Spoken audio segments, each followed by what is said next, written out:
নবাবদের খেয়ালের অন্ত নেই। একবার নবাবের খেয়াল হলো মাটির নিচে কি আছে তা জ্যোতিষী পণ্ডিত দ্বারা গণনা করিয়ে নিতে হবে, আর গণনা সত্য কি মিথ্যা তা তো সঙ্গে সঙ্গে কিছু মাটি খুঁড়েই বোঝা যাবে। মাটির নিচে কি আছে সঠিকভাবে বলে দিতে পারলে নবাব প্রত্যেক পণ্ডিতকে 1000 আশরাফি করে পুরস্কার দেবেন, না বলতে পারলে আজীবন কারাবাস। মহারাজ কৃষ্ণচন্দ্র কিছু দরিদ্র জ্যোতিষী পণ্ডিতকে নবাব দরবারে পাঠিয়েছিলেন, তারা কেউ মাটির নিচে কি আছে বলতে না পারায় কারাগারে রয়েছে। এমন খবর পেয়ে স্বভাবতই রাজা কৃষ্ণচন্দ্র বিষণ্ণ মুখে বসেছিলেন। তিনি ভাবছিলেন একমাত্র তারই দোষে এতগুলো ব্রাহ্মণ পণ্ডিতকে নবাবের কারাগারে পচে মরতে হবে। সদাহাস্যময় গোপাল মহারাজের ওই ভাব দেখে বলল, মহারাজ অমন গোমরামুখ করে বসে আছেন কেন?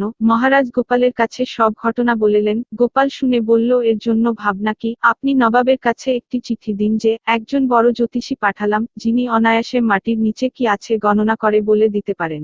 মহারাজ অবাক হয়ে বললেন, গোপাল তুমি গণনা করবে? কি করব জানি না, তবে নিজেও বেঁচে আসব, আর দরিদ্র ব্রাহ্মণ পণ্ডিতগণকে নবাবের কারাগার থেকে মুক্ত করে আনব, তাছাড়া আপনার সম্মানও অক্ষুণ্ণ রাখব। মন্ত্রী বললেন, এ অসম্ভব। গোপাল বলল, আপনারা আমার ওপর আস্থা রাখতে পারেন, আমি সহজেই কার্যসিদ্ধ হয়ে ফিরে আসব। মহারাজ বললেন, তুমি যদি দরিদ্র জ্যোতিষী পণ্ডিতদের নবাবের কারাগার থেকে মুক্ত করে আনতে পার, আমি তোমাকে 1000 টাকা পুরস্কার দেব।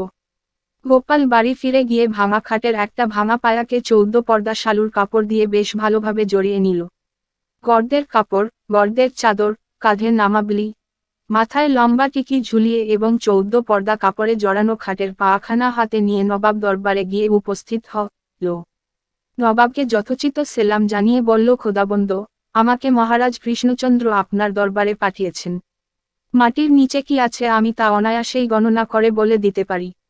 গোপালের কথা শুনে নবাব খুব সন্তুষ্ট হয়ে বললেন, আপনার চেহারা দেখেই বুঝতে পেরেছি আপনি একজন মহান পণ্ডিত। আপনি আসন গ্রহণ করুন এবং একটু বিশ্রাম করে বলুন মাটির নিচে কি আছে।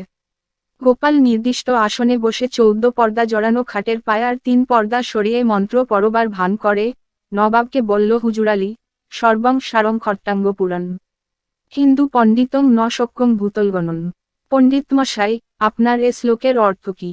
গোপাল মুচকি হেসে বলল, হুজুর আলী, অষ্টাদশ পুরাণের সার এই খট্টাঙ্গ পুরাণ। এতে বলছে মাটির নিচে কি আছে তা কোন হিন্দু পণ্ডিতই গণনা করে বলতে পারবে না। গোপালের কথা শুনে নবাব বললেন, তবে কারা এরূপ গণনা করতে পারবে মহাশয়?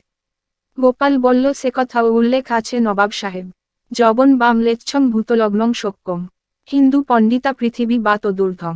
অর্থাৎ যবন বামলেচ্ছগণকে মরবার পরে মাটির নিচে কবর দেওয়া হয়। অতএব যবন বামলেচ্ছ পণ্ডিতগণ ভূতলের নিচে কি আছে অনায়াসে গণনা করে বলে দিতে পারবে। আর যেহেতু হিন্দু পণ্ডিতগণ মরবার পর তাদের দাহ করা হয়, অতএব হিন্দু পণ্ডিতগণ অনায়াসে মাটি ও উপরের আকাশে কি আছে সহজেই গণনা করে বলে দিতে পারবে। আপনি অনর্থক কতগুলো হিন্দু পণ্ডিতকে কারাগারে আটকে রেখে কষ্ট দিচ্ছেন। গোপালের যুক্তিপূর্ণ কথা ও শাস্ত্রোচ্চারণ নবাবের খুব মনোভূত হল। তিনি সমস্ত হিন্দু পণ্ডিতকে মুক্ত করে দিলেন এবং প্রত্যেককে 100 টাকা পুরস্কার দিয়ে বদায় দিলেন। তারপর গোপালের হাতে 500 টাকা দিয়ে বললেন, আপনি যথার্থ কথা বলেছেন পণ্ডিত মশাই। আপনি না বললে আমি অনেক হিন্দু পণ্ডিতকে অনর্থক কষ্ট দিতুম। এই সামান্য কিছু নিন, আমি এক্ষুনি কাঠমোল্লা পণ্ডিতদের ডেকে এনে মাটির নিচে কি আছে তা গণনা করাচ্ছি।